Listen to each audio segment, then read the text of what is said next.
नमस्कार, पुरंदर न्यूज चॅनलतर्फे आपलं सर्वांचं स्वागत आहे। नमस्कार, पुरंदर न्यूज चॅनलमध्ये आपलं सर्वांचं स्वागत आहे।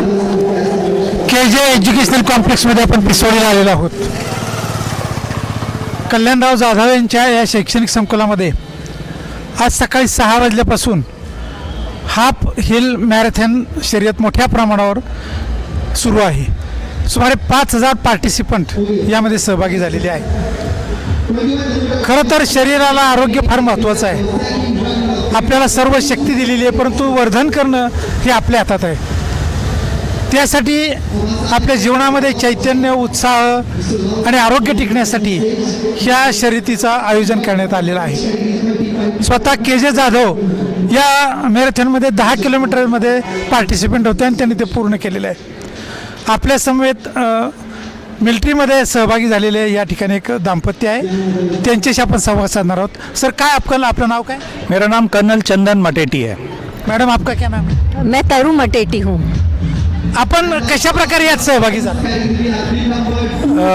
समझा नहीं मैं।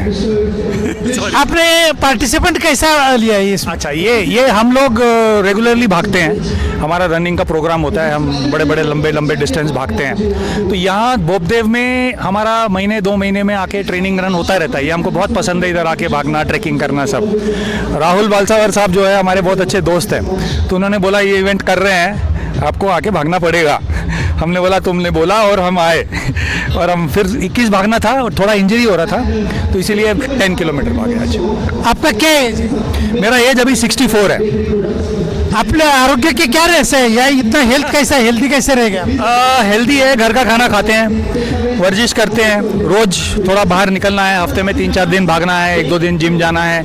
मतलब 1-2 घंटे रोज सेहत के लिए ध्यान देना जरूरी है। और बाकी मिलिट्री से आया हूँ तो एक किस्म का थोड़ा अंदर वो पावर है, कोर हमारा स्ट्रांग है, तो उसी को लेके जा रहा हूँ आगे। मैं मिलिट्री में कौन से पोस्ट में? मैं कर्नल था। कहाँ काम किया? मैं जम्मू एंड कश्मीर से लेके राजस्थान में, नॉर्थ ईस्ट, अरुणाचल में, अंडमान में, पूरा देश के चारों कोने में जाके आ चुका हूँ मैं। अभी ये रनिंग मैराथन में आपने पार्टिसिपेंट लिया है, इससे पहले कैसा अपन पार्टिसिपेट लिया था? अभी दिसंबर में मैंने और तरु ने मिलके 161 किलोमीटर, या 100 माइलर बोलते हैं उसको, हमने ये रन किया था जैसलमेर से लेके लोंगेवाला बॉर्डर तक। वो हमारा सबसे लंबा रन है। उसके पहले हमने 1-2 100 किलोमीटर्स किए हैं। फिर हम दोनों जाके रोहतांग में हमने 80 किलोमीटर किया, मनाली से लेके सिसु तक रोहतांग क्रॉस करके। ऐसे करते रहते हैं हम लोग रनिंग किया कि पैदल चले? ये रनिंग और पैदल मिक्स होता है, क्योंकि हमारे उम्र में भाग के ख़त्म कर नहीं सकते हैं। हर एक रन का एक टाइमिंग होता है कि इस टाइम में आप रन नहीं ख़त्म करोगे तो आप डिस्क्वालीफाई होते हो। तो एम ये होता है कि वो टाइमिंग से थोड़ा कम करके ख़त्म करो। तो चाहे तुम चलो, दौड़ो, क्या करो, वो तुम्हारा टाइमिंग है। और दौड़ेंगे नहीं तो टाइमिंग में नहीं आएगा। आप बेबी के साथ कैसे भागते? मैं बेबी के साथ नहीं भागता हूँ, बेबी आगे भागती है, मैं पीछे भागता हूँ। मैडम, आपका क्या नाम है? तरु मटेटी। आपका एजुकेशन क्या है? एजुकेशन मैंने BE किया है, उसके बाद मैंने B.Ed और M.Ed किया है। अभी ये हॉबी क्या अपने हेल्थ के लिए आप चॉइस करें? एक्चुअली ये तो पहले हॉबी जैसे स्टार्ट हुआ, फिर मैं डिलीवरी मैनेजर थी एक IT कंपनी में, तो मैंने वो जॉब छोड़ दिया 7 साल पहले। और हॉबी तो हॉबी ही है, लेकिन बहुत पैशनेट हूँ रनिंग के बारे में। क्या बेनिफिट है ये इसका आपने खुद के लाइफ के लिए? खुद की लाइफ के लिए क्या, आप हेल्दी रहते हो, घर के दिन के काम आप और एनर्जी के साथ कर सकते हो, और हैप्पी होते हो ज़्यादा, तो लोगों के साथ भी आप घुल मिल के अच्छे से रहते हो, घर का काम भी खुशी खुशी कर सकते हैं। फिर आपका कितना उम्र है? मेरी 60 इयर्स की एज है। अभी ये सब फैमिली मेंटेन करते वक्त ये कैसा मैनेज किया? वो तो टाइम निकालना पड़ता है, थोड़ी प्लानिंग करनी पड़ती है अपने आप, थोड़ा जल्दी उठो और थोड़ा घर वालों को अपना समझा के रखो और काम को शेयर करो सबके साथ, तो हो जाता है अंडरस्टैंडिंग के साथ फैमिली में।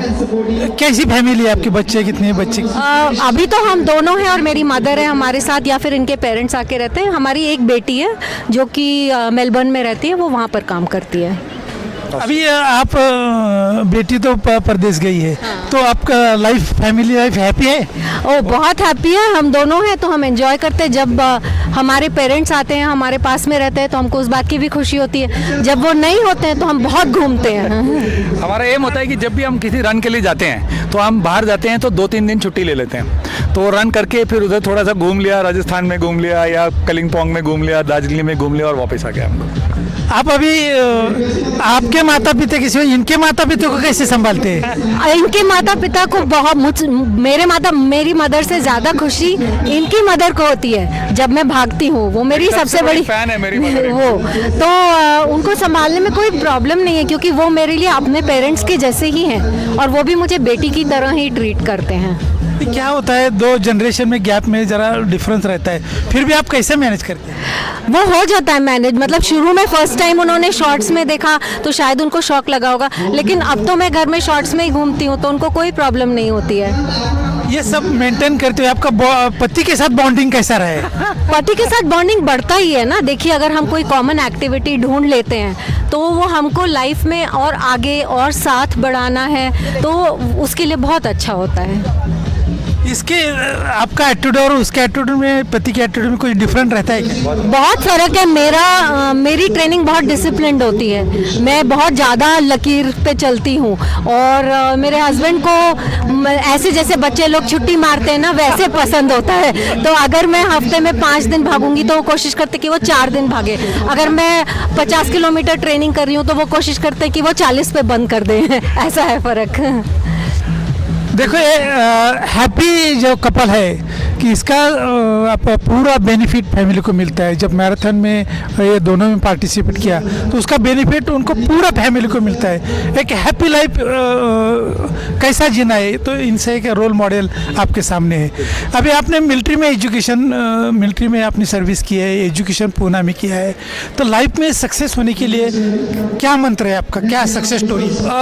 सबसे पहले तो मेहनत के बगैर कुछ नहीं मिलेगा। चाहे आप मैराथन का भाग रहे हो, चाहे आप मिलिट्री में काम कर रहे हो, चाहे आईटी में कर रहे हो, आपको मेहनत तो करना ही पड़ेगा। पढ़ाई में ध्यान देना पड़ेगा, क्योंकि पढ़ाई के बगैर नहीं होता है कुछ भी। लोग कुछ भी बोले, बेसिक पढ़ाई तो चाहिए थोड़ा सा, और एक डिसिप्लिन होना चाहिए अपने लिए। मतलब ये नहीं कि कोई बोले कि आप उठो, आप बैठो, खुद का एक डिसिप्लिन रखो। तो उससे क्या होता है कि जो आप काम करना चाहते हो, चाहे प्रोफेशन में हो चाहे पर्सनल में हो, आसानी से हो जाता है। लोगों को दिखता है, आप एक इंस्पिरेशन हो जाते हो। आपके ऊपर एक रिस्पॉन्सिबिलिटी और एक वो आ जाता है कि मेरे को करना पड़ेगा, क्योंकि लोग मेरे से एक्सपेक्ट करते हैं। तो एक वो प्रेशर रहता है कि वो करना पड़ेगा, आपको सीधे खड़े रहना है, आपको प्यार से बात करना है, लोगों से इज्जत देना है, इज्जत लेना है। तो ये सब चीज़ें हैं। और स्पोर्ट एक ऐसी चीज़ है जिसमें ये सब टीम गेम है, सब लोग साथ में खेलते हैं, लड़ाई होता है, झगड़ा होता है, लेकिन सब एकजुट होकर करते हैं काम। तो वो एक ज़रूरी है, सबको स्पोर्ट में जाना चाहिए, चाहे कुछ भी हो। गेम खेलो, रनिंग करो, वॉकिंग करो, कुछ भी करो। आजकल के लाइफस्टाइल में 30 लोगों को, 30 साल की उम्र के लोगों को हार्ट अटैक हो रहा है, कभी हमने सुना नहीं था बचपन में। तो लाइफस्टाइल थोड़ा चेंज करना जरूरी है। मैडम, अभी जो अपना लाइफ है, आगे का पीछे का जो लाइफ है, एक लेडी होने के नाते, फैमिली मेंटेन करते वक्त एक सक्सेस स्टोरी में आपका क्या रोल है? और डाइट फूड जरूरी है क्या?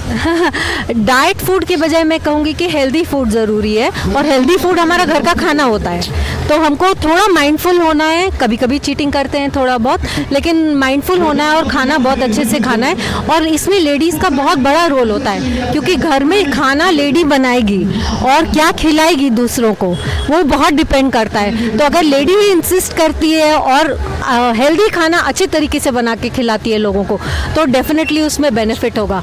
तो एक लेडी अगर भागती है तो घर के लोग उसको देख के और भी इंस्पायर होके भागते हैं। तो इन्फ्लुएंस लेडीज़ का घर पे आई फील जेंट्स से ज़्यादा होता है, एंड मदर ही ज़्यादा लोगों को इन्फ्लुएंस करती है। तो आई फील कि आजकल की लेडीज़, उनको इतनी अपॉर्चुनिटीज़ भी हैं, तो उनको इस तरफ थोड़ा ध्यान ज़्यादा देना चाहिए साथ साथ, और दे सकते हैं, मुश्किल नहीं है। क्योंकि मैंने भी जॉब किया है, साथ में 10-10 घंटे का जॉब किया और साथ में हेल्थ को मेंटेन किया है। थोड़ा अपना प्रायोरिटाइज करके, स्ट्रीमलाइन करके कोई भी लेडी ये कर सकती है, क्योंकि every lady is a champion. अभी आप सच बात कहिए, अपने पति का इसमें रोल कितना रहता है? आप जब बताते हैं तो वो सुनते हैं क्या? कोई आपके डिस्प्यूट होता है क्या? डिस्प्यूट होता है, क्यों नहीं होता, हर हस्बैंड वाइफ में डिस्प्यूट होता है। बट मैं चंदन की बात करूँ तो उन्होंने अपने आप को काफ़ी चेंज भी किया है, उनके हैबिट्स भी चेंज हुए, मेरे भी हैबिट्स चेंज हुए हैं बहुत। हम दोनों ने अपने आप को काफ़ी चेंज किया है और म्यूचुअल होता है ये तो सुनते हैं कुछ वो सुनते हैं, कुछ मैं सुनती हूँ, कुछ हम अग्री टू डिसअग्री कर लेते हैं। सर, यंग जनरेशन के लिए आप क्या संदेश देने वाले हैं? यंग जनरेशन के लिए मैं यही बोलता हूँ कि काम तो रुकेगा नहीं, काम तो चलेगा। आप बोल सकते हो कि मैं सुबह 8 बजे से लेकर 12 बजे तक ऑफिस में बैठ के काम कर रहा हूँ, लेकिन टाइम निकालना पड़ेगा आपको। आधा लोग ये समझते हैं कि 2 घंटा अगर मैंने एक्सरसाइज नहीं किया तो एक्सरसाइज नहीं हुआ, ऐसा नहीं है। आधा घंटा 15 मिनट आप नीचे कैफेटेरिया में चाय पीने जाते हो, स्टेयरकेस से जाओ, सीढ़ी चढ़ के आओ। आप नीचे जाके दूध लेकर आते हो सुबह, चल के जाओ, 2 व्हीलर मत लेके जाओ आप, है ना। तो ये छोटी छोटी चीज़ें अगर आपको आदत डालेगी तो अपने आप ही आपका मसल स्ट्रांग हो जाएगा, आपका सेहत बढ़ जाएगा। आपको लगेगा कि मैं भी इंटेंसिव एक्सरसाइज कर सकता हूँ, मैं भी भाग सकता हूँ या गेम खेल सकता हूँ या जिम जा सकता हूँ बोल के। और एक बहुत ज़रूरी चीज़ है कि जो हस्बैंड है, बहुत ज़रूरी है कि वो घर में अपने वाइफ को, अपने लड़कियों को सपोर्ट करे, नहीं तो वो नहीं आएंगी ऊपर। तो उसका नज़रिया अलग होना चाहिए। उसको ये देखना चाहिए कि अगर सपोर्ट करने के लिए उनको घर का कुछ काम करना पड़े, शेयर करना पड़े, तो वो बेझिझक करो। बर्तन मांजना पड़े, मांझो यार, साथ में खड़े होकर मांझो ना, वो भी एक आइटम है गेम खेलने का। तो ये ज़रूरी है। तो अगर ये आता है तो देन एज अ फैमिली अगर आप एक काम करते हो तो उसका बेनिफिट बहुत ज़्यादा है, बहुत ही ज़्यादा है। आप पूरा देश घूमे हैं, अभी पूना में रेसिडेंस है, और पूना कैसा लगा? पूना तो मेरे पिताजी भी फौज में थे, तो पैदा मैं पूना में हुआ था जब वो यहाँ पोस्टेड थे बीजी सेंटर में। फिर उसके बाद उनके साथ घूमा पूरा कंट्री, फिर मैं फौज में गया, मैं भी घूमा। फिर कहीं ना कहीं पूना में मेरा सेकंड होम है, क्योंकि मेरे इन-लॉज पूना में थे, तो पंजाबी हैं लेकिन वो ऑर्डिनेंस फैक्ट्री के जनरल मैनेजर थे। तो हमने फिर पूना में रहना शुरू कर दिया, पोस्टिंग भी होगी 2 पूना। तो पूना को मैं अपना सेकंड होम बोलता हूँ। हैदराबाद तो है मेरा फर्स्ट होम, और हैदराबाद और पुणे में फ़र्क नहीं है बिल्कुल। लोग अच्छे हैं, वही तहजीब है लोगों का, फौज बहुत है यहाँ पर, तो वो सब देख के मेरे को फ़र्क नहीं पड़ता है। Poona, I love Poona.